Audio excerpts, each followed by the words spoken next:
2021년도를 맞이하면서 첫 주를 참으로 안타깝게도 저희가 비대면으로 예배를 드리고 있습니다. 하나님의 말씀은 살아 있습니다. 그 말씀은 어디에 있든지 간에 동일하게 역사하실 줄 믿습니다. 그 믿음으로 오늘도 예배하는 모든 곳에 주의 은혜가 충만하시기를 주님의 이름으로 축복합니다. 몇 달 전에 우리 교회 이 공원 앞에서 교통사고가 난 적이 있습니다. 마침 제가 우연찮게 그 사고를 멀리서 목격하게 되었습니다. 그런데 이 사고를 낸 사람은 이 여성분이었습니다. 여성분이 사고를 내고 난 이후에 차에서 나왔는데 이 여인의 얼굴에 너무나 겁이 있는 거예요. 너무나 무서움에 떨고 있습니다. 그리고 사고를 당한 사람은 남자분이었습니다. 그 두 분이 타고 있는 그 차에서 내려서 이 여성분에게 다그칩니다. 우리가 뭐 보지 않아도 뻔하지 않습니까? 왜 이렇게 운전을 했느냐고, 왜 여기서 사고를 내었느냐고 하면서 굉장히 여성분에게 다그치고 있습니다. 우리가 한 번쯤은 경험해 보았을 겁니다. 보통 이 여성분들이 이 사고를 당하거나 사고를 내면 굉장히 겁이 많습니다. 그리고 이 사고를 어떻게 대처해야 될지 판단이 제대로 서지 않습니다. 그냥 너무나 무서운 거예요. 그런데 거기다가 남자 두 분이 와서 다그친다고 생각해 보십시오. 정말 무서움에 떨고 있는 그 여성을 제가 보게 된 겁니다. 그리고 얼마 지나지 않아서 울다시피 한 여성분 앞에 남편이 이제 온 것을 봤습니다. 그런데 이 남편이 아내를 안고 다독여 줍니다. 그때 이 아내의 얼굴이 완전히 달라졌어요. 이제 당당한 겁니다. 그러면서 사고의 경위를 이야기하고 이렇게 해서 하고 왜 거기서 갑자기 브레이크를 밟았는지 막 이제 여성의 전문적인 이제 수다가 나오는 거예요. 막 쏟아붓습니다. 그러면서 이 남편이 제대로 이야기를 다 하고 이 사고를 마무리 짓는 것을 보았습니다. 제가 인터넷을 검색하면서 네티즌의 설문조사를 보았습니다. 어느 여성 포털 사이트에서 한 달 동안 1073명의 여성분에게 설문조사를 한 내용입니다. 그 주제는 뭐냐면 내 남편에게 꼭 듣고 싶은 말은 무엇입니까? 라는 주제였습니다. 이 질문에 가장 많은 응답을 한 이 42%의 대답이 뭐냐면 걱정 마, 내가 있잖아, 이 말이었습니다. 그 뒤를 이어서 27%가 당신은 최고야. 그리고 3위가 26%로 당신 정말 사랑해, 이 말이었습니다. 그리고 이 다소 비교적 적은 퍼센트의 5%가 당신 참 예쁘다라는 말이었습니다. 대체적으로 아내들은 이 모든 말을 듣고 싶어 합니다. 힘든 상황에서 아내에게 가장 좋은 말은 뭐냐 하면 걱정 마, 내가 있잖아. 이 말을 들은 아내는 정말 감동을 받고 거기에 힘을 얻는다고 합니다. 여러분, 이제 여러분들께서 각 가정에서 이런 말을 잘 해주시기 바랍니다. 오늘 가정에서 우리 한번 인사해 볼까요? 옆에 분을 보면서 이 남편분, 특히 아내분을 보면서, 그리고 우리 부모님들은 자녀들을 보면서 한번 이야기합시다. 걱정 마, 내가 있잖아. 시작. 걱정 마, 내가 있잖아. 반응이 좀 그러신 분들은 전혀 남편이라도 별로 믿을 만한 사람이 못 되겠죠. 그런데 그 사람이 내 옆에 있는 것만으로도 참으로 우리는 소중함을 잘 알고 있습니다. 여러분, 성경에도 서로에게 버팀목이 되는 사람이 있습니다. 바로 다윗과 요나단입니다. 이들의 신분은 전혀 달랐어요. 다윗은 왕자입니다. 요나단은 왕자예요. 그런 다윗은 뭡니까? 하인입니다. 이들의 신분은 전혀 달랐지만 서로에게는 정말 둘도 없는 큰 버팀목이 되어 주었습니다. 사무엘상 18장 1절에 이 두 사람에 대해서 이렇게 이야기합니다. 시작. 요나단의 마음이 다윗의 마음과 하나가 되어 요나단이 그를 자기 생명같이 사랑하니라. 아멘. 마음이 하나가 되었다고 합니다. 우리가 마음이 하나가 되면 못할 것이 없습니다. 같은 마음을 가지고 어려운 가시밭길을 걸어간들 그 가시밭길을 못 걸을 수 있겠습니까? 충분히 걸을 수가 있습니다. 험난한 길과 위험이 도사리고 있는 그 길이라도 하지만 그러나 같은 마음으로 그 길을 걸어간다면 충분히 걸어갈 수가 있습니다. 한 나라를 세우고 공동체를 세워가기 위해서는 한 사람으로는 불가능합니다. 우리가 어떤 일을 함에 있어서 한 사람으로 인해서 시작될 수는 있지만 그 일을 지속하거나 그 일을 완수함에 있어서는 반드시 누군가의 도움이 필요합니다. 오늘 본문의 내용도 그런 면으로 볼 수 있습니다. 이스라엘의 회복은 한 사람으로 시작될 수 있지만 그 나라가 온전하게 세워질 수는 없습니다. 이스라엘 백성들 한 사람 한 사람 그리고 모든 공동체를 이루어진다는 사실을 우리가 알 수 있습니다.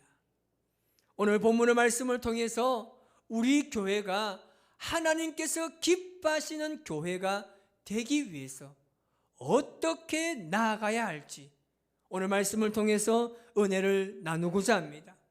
여러분, 먼저 에스라는 어떤 사람입니까? 우리가 오늘 본문의 에스라를 통해서 그 에스라의 삶을 한번 엿볼 수 있습니다. 에스라는 바벨론에서 70년간 포로 생활했던 그 이스라엘 백성들을 두 번째로 인도한 인물입니다.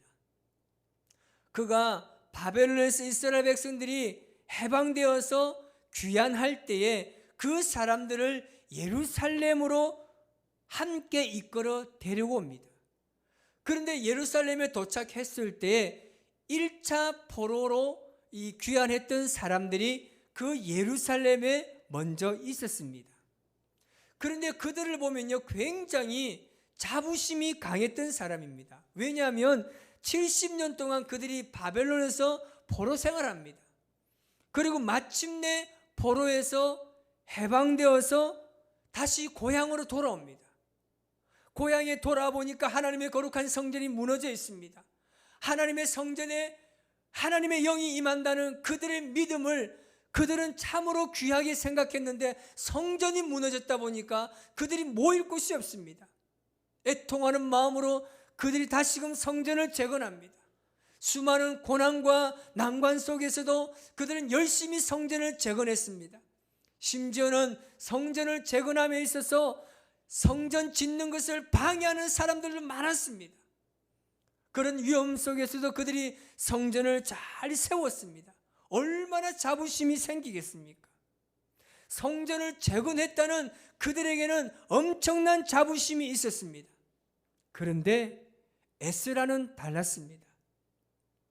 그렇게 자부심이 강한 그들의 모습에서 그들의 삶에서 바로 죄가 보였습니다. 하나님께서는 이방 결혼을 금지했습니다.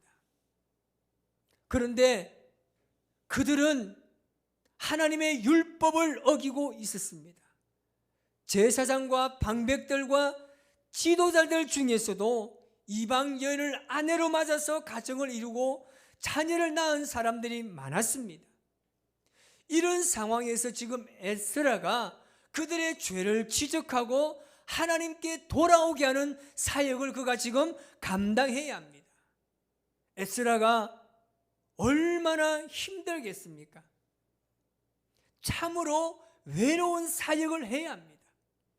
모든 백성들이 다 죄 가운데 빠져 있는데 에스라가 그들을 하나님께로 돌아오게 해야 한다는 그 사역 앞에 얼마나 그가 힘들었겠습니까? 에스라가 할 수 있는 일이 과연 무엇이겠습니까?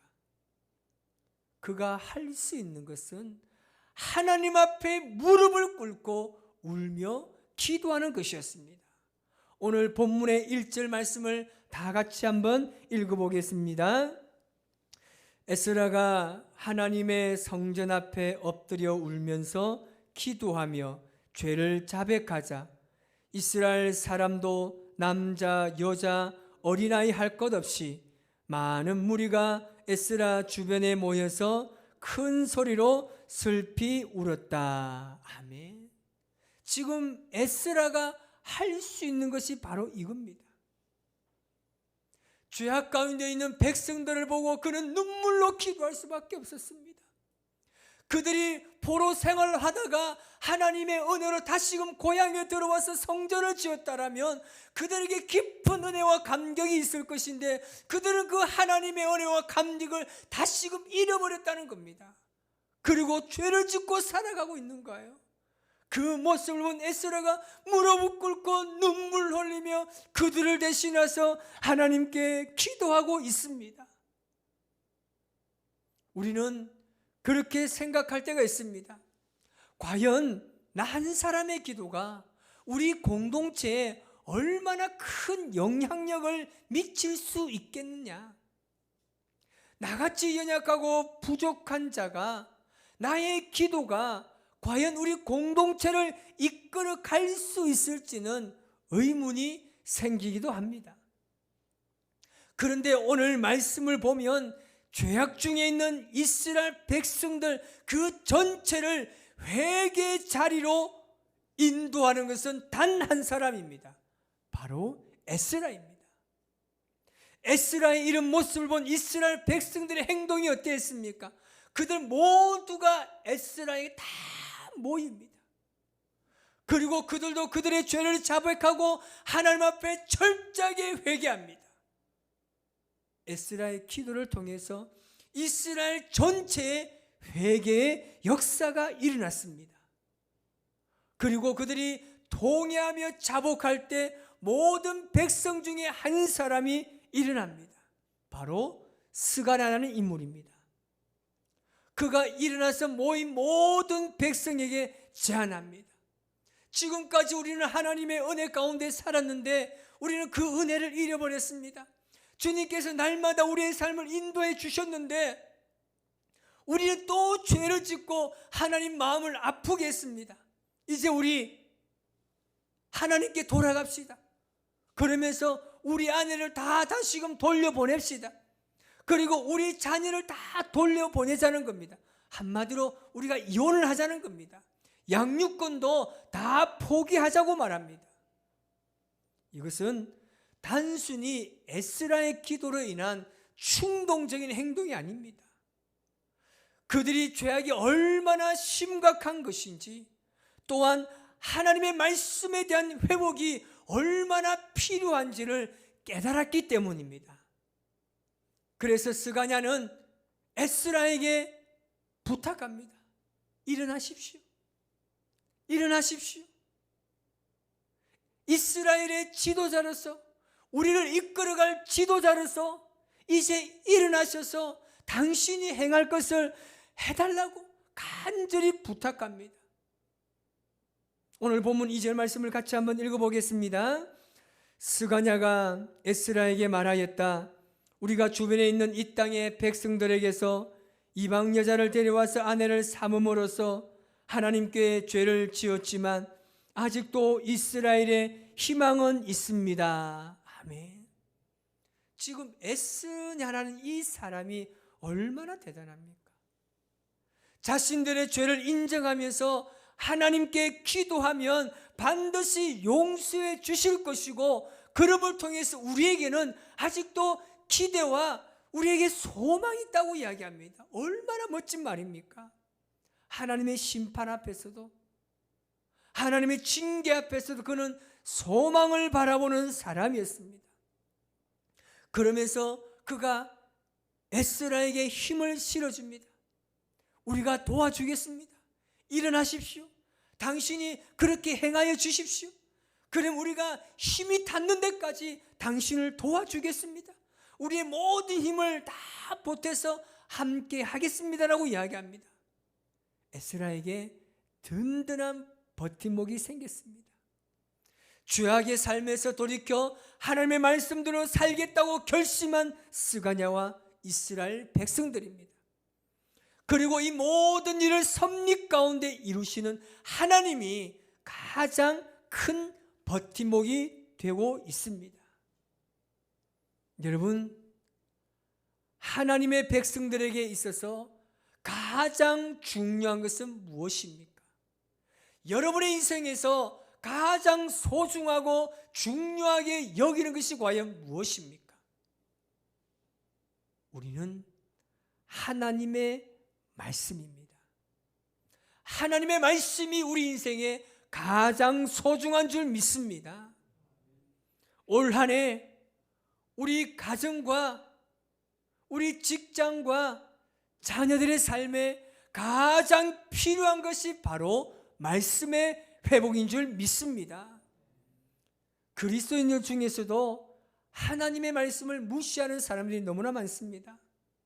늘 원망하고 늘 불평합니다. 서로 사랑하지 못합니다.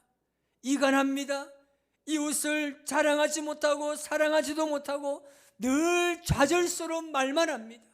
입만 벌렸다 하면 늘 나쁜 말만 하고 부정적인 말만 합니다. 이런 사람들이 여러분 하나님의 말씀을 무시하는 것과 똑같습니다. 하나님의 말씀대로 살겠다고 말하면서도 하나님의 말씀대로 살지 않는 것, 이 사람들이 바로 하나님의 말씀을 무시하는 것과 똑같은 행동입니다. 우리가 바로 이런 삶이 아니었나요? 하나님을 사랑한다고 말하면서 이웃을 사랑하지 아니하고 성도들끼리도 사랑하지 않는 것, 이것이 과연 참된 그리스도의 삶일까요? 하나님 믿는다고 말하면서 세상에 나아가서 세상 사람들보다 더 불평하고 원망하고 부정적인 삶을 살고 있지 않습니까? 과연 이것이 하나님께서 기뻐하시는 그리스도의 삶일까요? 이스라엘 백성들이 그랬습니다. 하나님을 사랑하고 섬긴다고 율법을 잘 지키고 있다고 말하면서도 그들은 여전히 죄악 가운데 살고 있었습니다. 그러면서 그들은 잘 산다고 자부심을 가지고 살았다는 말입니다. 우리가 바로 이런 삶을 살고 있지 않았나 생각해 보아야 합니다.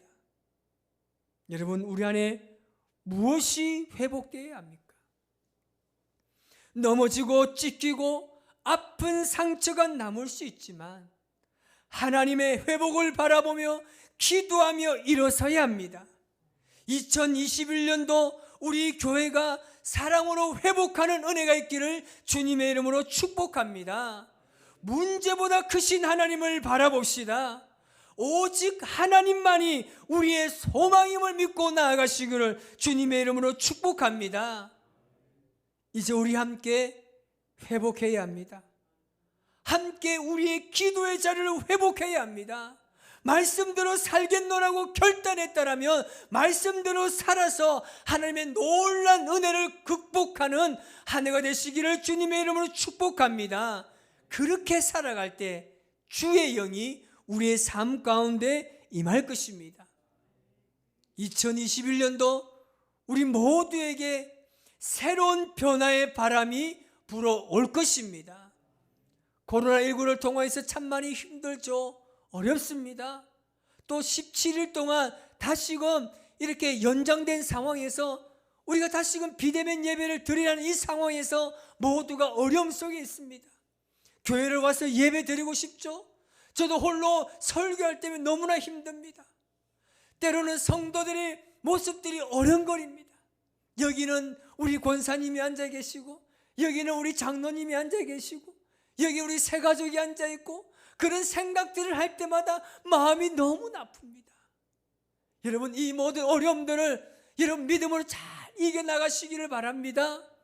우리 하나님께서는 여전히 우리와 함께 하십니다. 우리의 믿음이 회복되기를 원하십니다. 우리의 삶이 주님께서 기뻐하는 삶으로 돌아오기를 원하십니다. 이제 주의 이름을 회복합시다. 회복하여서 주님께서 기뻐하는 2021년도를 만드는 저와 여러분의 삶이 되시기를 주님의 이름으로 축복합니다. 기도하겠습니다.